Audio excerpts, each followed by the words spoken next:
The chilling thing about death is how often it comes from the most unexpected source. For 4-year-old Paulius, it came from someone he trusted most, his own friend. On the 13th of July 2020, in Heathtown, Wolverhampton, Paulius was seen smiling and relaxed alongside his 1-year-old friend, Sean Bull. His guard was completely down. He had no reason to believe anything was wrong. In fact, he looked at ease, simply enjoying the day with someone he thought he could rely on. He never knew these would be his final moments alive. Throughout the day, the two were spotted at a local mall, and later walking into a block of flats on 𝐿. There was no visible tension, no argument, no hint of what was to come. They appeared to be just two friends spending time together. Yet only 7 minutes later, CCTV cameras captured a shocking sight. Sean Bull sprinting out of the flats and vanishing from view, a bloody knife in his hand. What exactly unfolded inside those walls remains uncertain. The only people who knew the truth were Paulius, silenced forever, and Bull, who refused to speak. Some believe an argument broke out after Paulius received a phone call, which may have triggered Bull's sudden rage. Whatever the reason, he fatally stabbed his friend and fled the scene. The contrast is haunting. One moment, Paulius is alive, smiling, and chatting casually with his companion. Minutes later, he is dead, his story ending abruptly with no explanation. Eventually, justice caught up with Sean Bull. He was arrested, found guilty of murder, and sentenced to life in prison. In July 2019, YouTuber and scuba diver 𝐟𝐨𝐫𝐸 was exploring the waters of Foster Falls State Park in Tennessee in search of hidden treasures. 𝐟𝐨𝐫𝐸 unearthed a GoPro camera that had been buried for years. At first, he had no idea of the significance of what he had found. The camera once belonged to Richard Ragland, a 22-year-old man who had tragically drowned at the very same spot in 2017. Ragland, just days away from celebrating his 23rd birthday, had been spending the afternoon swimming with friends when he suddenly went under the water and never resurfaced. His untimely death left his family and friends devastated. What made the discovery so remarkable was that the camera's SD card, despite being submerged for 2 years, was still intact and functional. When 𝐟𝐨𝐫𝐸 examined the contents, he found hours of footage of Ragland smiling, laughing, and enjoying his day with friends at the falls. At the time of the discovery, 𝐟𝐿𝐵𝐸 didn't know who the man in the videos was. But after recalling the story of Ragland's drowning from conversations with park rangers, he quickly realized the significance of the find. Determined to do the right thing, 𝐟𝐿𝐵𝐸 began searching for Ragland's family. His persistence paid off when he was able to contact Ragland's parents, Robin and Gary McCree.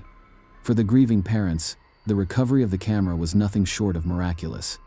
Years earlier, park rangers had attempted to send them a thumb drive with some of Ragland's final footage, but it had been lost or stolen in the mail. Until 𝐟𝐿𝐵𝐸 reached out, they had never truly seen those final memories. When 𝐟𝐿𝐵E𝐸 met with the McCrees to return the GoPro, the moment was deeply emotional. Robin McCree expressed heartfelt gratitude, saying that 𝐟𝐿𝐵E's determination meant the world to them. For 𝐟𝐿𝐵E𝐸, who viewed his diving adventures as a kind of ministry, the discovery felt divinely guided. He later described it as indescribable, calling it the most impactful find of his life. Florida's 17th Judicial Circuit is still working to piece together the truth of what really happened on the night of the 26th of October 2018. That evening, video footage captured several young men preparing to head out in 2 cars. Among them were 4 rappers who had formed the YNW group: Jamal Demons, Anthony DeAndre Williams, Christopher Jermaine Thomas Jr., and Malik Henry. The footage would mark the final time 2 of them, Williams, known as YNW 𝐶𝐶, and Thomas Jr., known as YNW Juvie, were seen alive. Hours later, both were fatally shot inside a vehicle. Malik Henry rushed them to Memorial Miramar Hospital, but by the time they arrived, it was already too late. The central question remains: what actually happened that night? Prosecutors allege that Jamal Demons, better known as YNW Melly, and Malik Henry staged the scene to look like a drive-by shooting after killing their friends. At 4:35 a.m., Henry pulled up to the hospital with the lifeless bodies of 𝐶𝐶 and Juvie in the back seat, each suffering multiple gunshot wounds. Perhaps the most chilling detail is what followed. Despite the violent deaths of their closest friends, Melly and Henry went on with life, almost as if nothing had happened. The next day, the 4 had been scheduled to appear in a music video.